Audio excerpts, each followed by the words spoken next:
Eu acho que é o melhor sistema.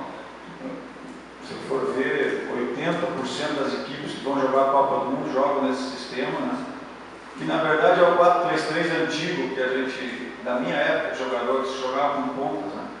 Eu procuro jogar e encontrar uma escalação nesse sentido, e é com esse desenho que eu penso. Eu estou em busca de jogadores justamente para encaixar nesse sistema. Agora, você tem que ter uma variação, né? Não pode ter só uma forma de jogo, você tem que tentar variar até para surpreender o adversário. Na Copa, então?